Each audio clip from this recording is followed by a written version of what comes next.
ಮಕ್ಕಳು ಪೋಷಕಾಂಶಯುಕ್ತ ಆಹಾರವನ್ನ ಸೇವಿಸಬೇಕು ಎಂದು ಎಲ್ಲಾ ತಾಯಂದಿರು ನಿತ್ಯವೂ ಅದೇನೆಲ್ಲ ಪ್ರಯತ್ನಗಳನ್ನ ಮಾಡ್ತಾರೆ ಅಲ್ವಾ? ಆದ್ರೆ ಇದ್ಯಾವುದಕ್ಕೂ ಮಕ್ಕಳು ಕ್ಯಾರೆ ಎನ್ನಲ್ಲ. ಅದರಲ್ಲೂ ಮಕ್ಕಳು ಶಾಲೆಗೆ ಹೋಗಲು ಆರಂಭಿಸಿದ ಮೇಲಂತೂ ತಾಯಿಯ ಕೆಲಸ ಇನ್ನೂ ಹೆಚ್ಚಾಗುತ್ತೆ.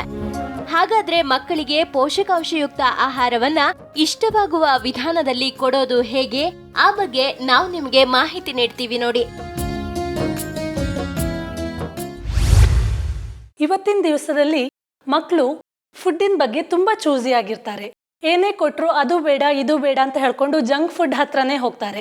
ಇಂಥ ಸಮಯದಲ್ಲಿ ನಾವು ಮಕ್ಕಳಿಗೆ ಉತ್ತಮ ಪೋಷಕಾಂಶವಿರುವ ಆಹಾರವನ್ನು ಕೊಡುವುದು ಅತ್ಯಗತ್ಯ. ಅದಕ್ಕಾಗಿ ನಾನಿವತ್ತು ಮಕ್ಕಳಿಗೆ ಯಾವ ತರಹದ ಉತ್ತಮವಾದ ಆಹಾರವನ್ನು ಕೊಡಬಹುದು ಅಂತ ಹೇಳ್ಕೊಂಡು ಕೆಲವಾರು ಟಿಪ್ಸ್ಗಳನ್ನು ಕೊಡ್ತೀನಿ.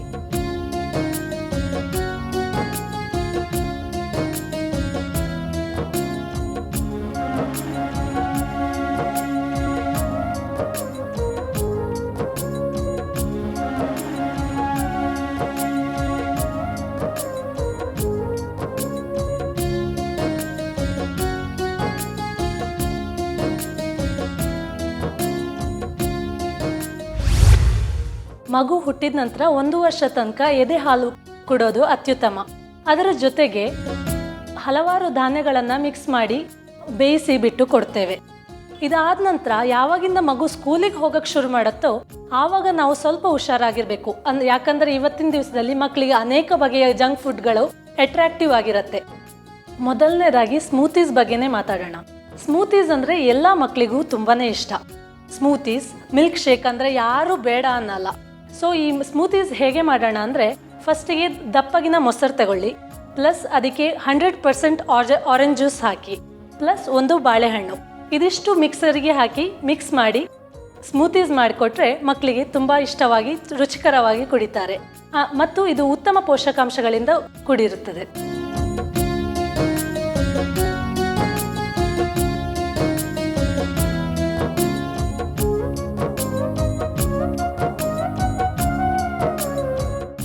ಬೆಳಗಿನ ಬ್ರೇಕ್ಫಾಸ್ಟ್ ಬಗೆಗೆ ಮಾತಾಡೋಣ ಅಂದರೆ, ಪರಾಟಾಸ್ ಅಂದರೆ ಮಕ್ಕಳಿಗೆ ತುಂಬಾ ಇಷ್ಟ. ಆ ಪರಾಟಾಸನ್ನು ಯಾವ್ಯಾವ ಥರದ ಪರಾಟಾಸ್ ಮಾಡೋಣ ಅಂದರೆ, ಮೇಥಿ ಪರಾಟ, ಮೂಲಿ ಪರಾಟ, ಕ್ಯಾರೆಟ್ ಪರಾಟ, ಈ ಥರ ಕಲರ್ಸ್ ಮಾಡಿಬಿಟ್ಟು ಅದನ್ನು ಕಲರ್ಫುಲ್ ಆದ ಪ್ಲೇಟಲ್ಲಿ ಹಾಕ್ಕೊಟ್ಟು ಅವ್ರಿಗೆ ಸರ್ವ್ ಮಾಡಿತ್ತು ಅಂದರೆ ಮಕ್ಕಳು ತುಂಬಾ ಚೆನ್ನಾಗಿ ಆಸೆ ಪಡ್ಕೊಂಡು ತಿಂತಾರೆ. ಮಕ್ಕಳಿಗೆ ಉತ್ತಮವಾದ ಪೋಷಕಾಂಶಗಳನ್ನು ಕೊಡಬೇಕು ಅಂತ ತಾಯಂದಿರು ಮಕ್ಕಳಿಗೆ ಫ್ರೂಟ್ಸ್ ಕೊಡಲು ತುಂಬ ಪ್ರಯತ್ನ ಮಾಡ್ತಾರೆ. ಬಟ್ ಮಕ್ಳೇನು ಮಾಡ್ತಾರೆ, ಫ್ರೂಟ್ಸ್ ಕಂಡ ತಕ್ಷಣ ನಂಗದು ಬೇಡ ಅಂತ ಓಡ್ಬಿಡ್ತಾರೆ. ಆಗ ನಾವೇನು ಮಾಡೋಣ ಅಂದರೆ, ಫ್ರೂಟ್ಸನ್ನು ಬೇರೆ ಬೇರೆ ಶೇಪಲ್ಲಿ ಕಟ್ ಮಾಡಿಬಿಟ್ಟು ಬೇರೆ ಬೇರೆ ಪ್ಲೇಟ್ಸಲ್ಲಿ, ಕಲರ್ಫುಲ್ ಆದ ಪ್ಲೇಟ್ಸಲ್ಲಿ ಕೊಟ್ಟು ನೋಡಿ, ಮಕ್ಕಳು ಖಂಡಿತವಾಗಿ ಇಷ್ಟಪಟ್ಕೊಂಡು ತಿಂತಾರೆ.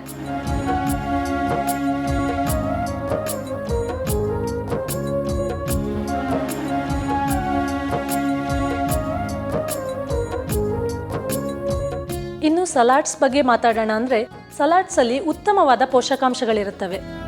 ಹಾಗೂ ತಾಯಂದ್ರು ಇದನ್ನು ಮಕ್ಕಳಿಗೆ ಕೊಡೋಕ್ಕೆ ಹರಸಾಹಸ ಮಾಡ್ತಾರೆ. ಯಾಕಂದರೆ ಸಲಾಡ್ ನೋಡಿದ ತಕ್ಷಣ ಮಕ್ಕಳು ಅಯ್ಯೋ ನಂಗದು ಬೇಡ ಅಂತ ಹೇಳಿಬಿಟ್ಟು ಓಡೋಗ್ತಾರೆ. ಸೊ ಟೇಸ್ಟಿಯಾಗಿರೋ ಸಲಾಡ್ ಹೆಂಗೆ ಮಾಡ್ಬೋದು ಅಂದರೆ, ದಾಳಿಂಬೆ, ಪಿಯರ್, ಕೆಂಪು ನೀರುಳ್ಳಿ, ನಿಂಬೆ ರಸ, ಕೊತ್ತಂಬರಿ ಸೊಪ್ಪು ಇವೆಲ್ಲ ಹಾಕಿಬಿಟ್ಟು ಸ್ವಲ್ಪ ಉಪ್ಪು ರುಚಿಗೆ ತಕ್ಕಷ್ಟು ಇವೆಲ್ಲ ಹಾಕಿಬಿಟ್ಟು ಮಿಕ್ಸ್ ಮಾಡಿಬಿಟ್ಟು ಮಕ್ಕಳಿಗೆ ಕೊಟ್ಟು ನೋಡಿ, ಎಷ್ಟು ಟೇಸ್ಟಿಯಾಗಿ, ಎಷ್ಟು ರುಚಿಕರವಾಗಿ ಸಂತೋಷದಿಂದ ತಿಂತಾರೆ ಅಂತ.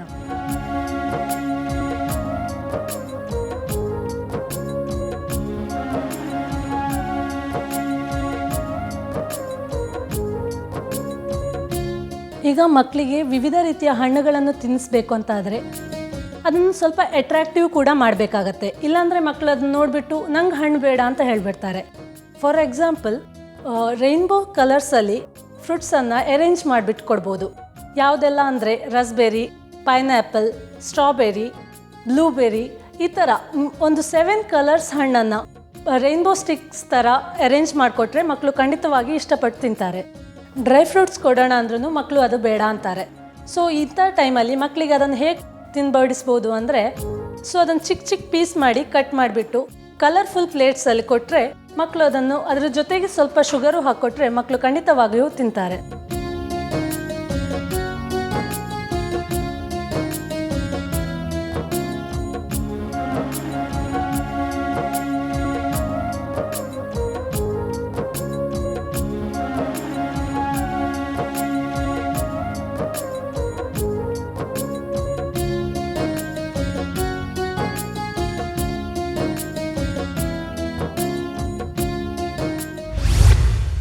ಮನೆಯಲ್ಲಿರುವಾಗ ನಾವು ತಾಯಂದ್ರು ಉತ್ತಮವಾದ ಆಹಾರವನ್ನೇ ಮಕ್ಕಳಿಗೆ ಕೊಡ್ತೇವೆ.